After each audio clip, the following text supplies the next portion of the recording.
He woke with a gasp, the world a blurry canvas of muted colors. A dull throbbing pulsed behind his eyes, a steady drumbeat of pain. Where was he? He sat up, the room tilting precariously, nausea rising in his throat.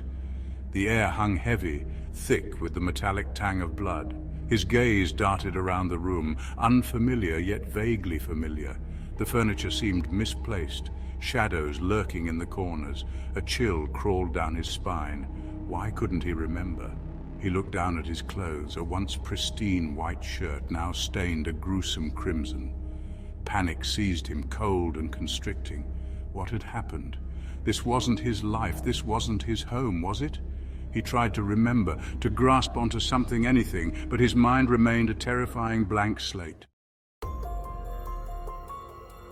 He rose unsteadily, legs shaky, the room swaying with each step, as if the ground beneath him was shifting. The plush carpet beneath his feet felt alien, its softness a stark contrast to the turmoil inside him. He gripped the back of a velvet armchair, its burgundy fabric cold and slick against his clammy skin, offering no comfort. The room spun violently. He shut his eyes tightly, willing the dizziness to subside, to find some semblance of balance. When he opened them again, his gaze fell upon a shattered picture frame lying on the floor, pieces scattered like his thoughts. He bent down slowly, picking up the broken pieces with trembling hands, each shard a fragment of a forgotten memory. It was him, smiling back at himself, a woman beside him. He didn't recognize her, a stranger in his own life. His heart hammered against his ribs, a frantic, terrified rhythm that echoed in his ears. He scanned the room again, desperate for something familiar, something to anchor him to reality, but found only confusion. A wave of nausea hit him hard, churning his stomach. The furniture, the decor, it was all wrong. Too modern, too cold, too unlike him, a dissonance in every detail. He needed to call someone, anyone. His hand instinctively reached for his pocket, but it came up empty. Panic surged through him again, a roaring torrent. Where was his phone? He frantically searched his pockets, his growing desperation echoing in the silence of the room. He stumbled through the room, his eyes scanning every surface, every nook and cranny. Nothing. The silence pressed in, suffocating him.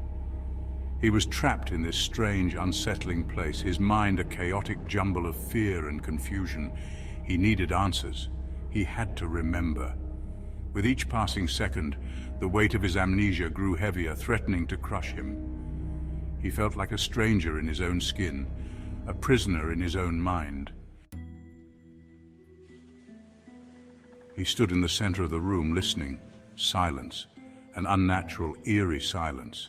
He strained to hear something, anything beyond the deafening thump of his own pulse. A floorboard creaked somewhere in the house. He froze, holding his breath. He thought he heard a soft whimper, a sound so faint it could have been his imagination. He crept towards the sound, his heart pounding a frantic tattoo against his ribs. The air grew colder, the metallic scent stronger.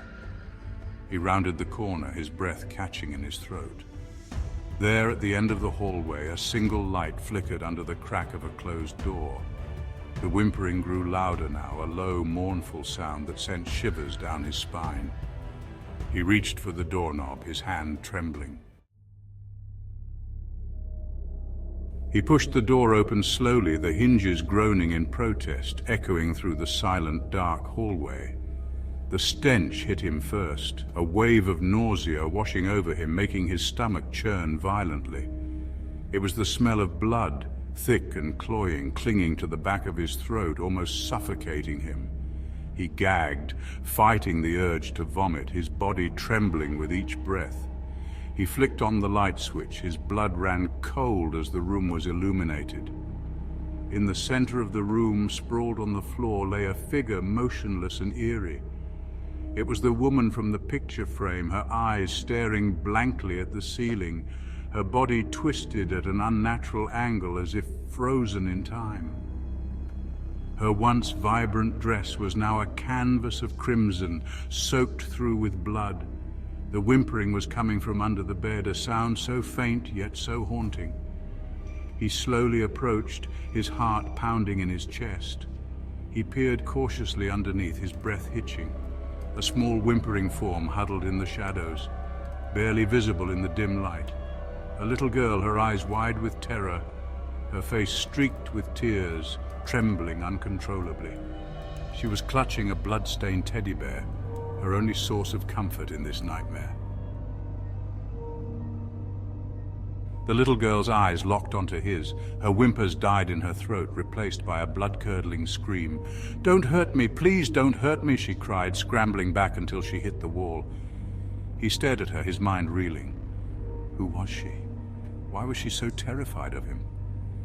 He looked down at his hands, still sticky with blood. His stomach lurched. Had he done this? He stumbled back, catching his reflection in the mirror hanging on the wall. His face was pale, his eyes wide with horror. There was a smear of blood on his cheek, his hair disheveled, a wild look in his eyes. He didn't recognize himself. He looked like a monster. The weight of his actions crashed down upon him, crushing him under its unbearable weight.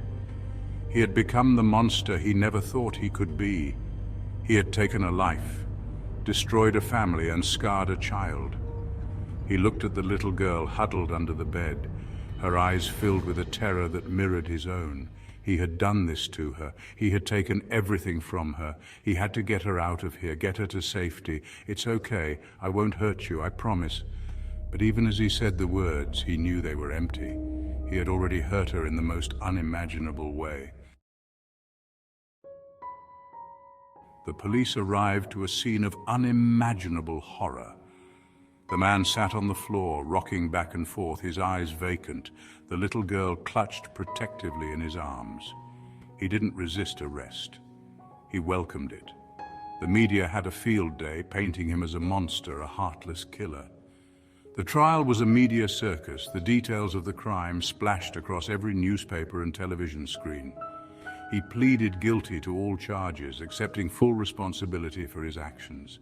He was sentenced to life in prison. His only solace, the knowledge that the little girl was safe, placed in the care of a loving foster family. He would never forget the look of terror in her eyes, a constant reminder of the night he destroyed their lives and his own.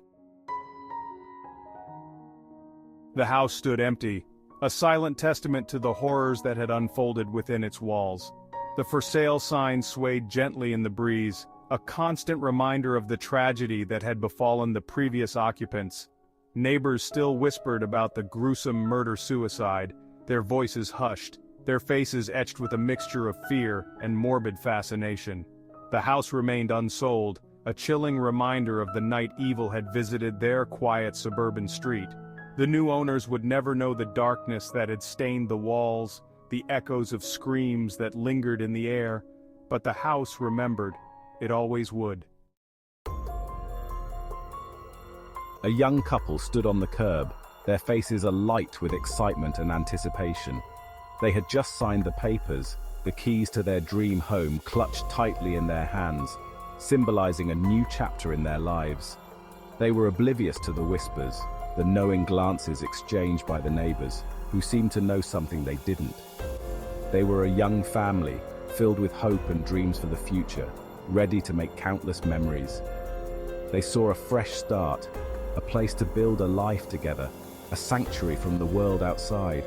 They didn't see the shadows lurking in the corners, didn't feel the chill that permeated the air, hinting at the house's dark past. As they stepped across the threshold, a single floorboard creaked under their weight, echoing through the empty rooms. A small, blood-stained teddy bear lay forgotten beneath the bed in the upstairs bedroom, a silent testament to a night of unimaginable horror that had once unfolded here. The house had new occupants, but the memories, like the bloodstains that refused to fade, remained, haunting every corner and crevice.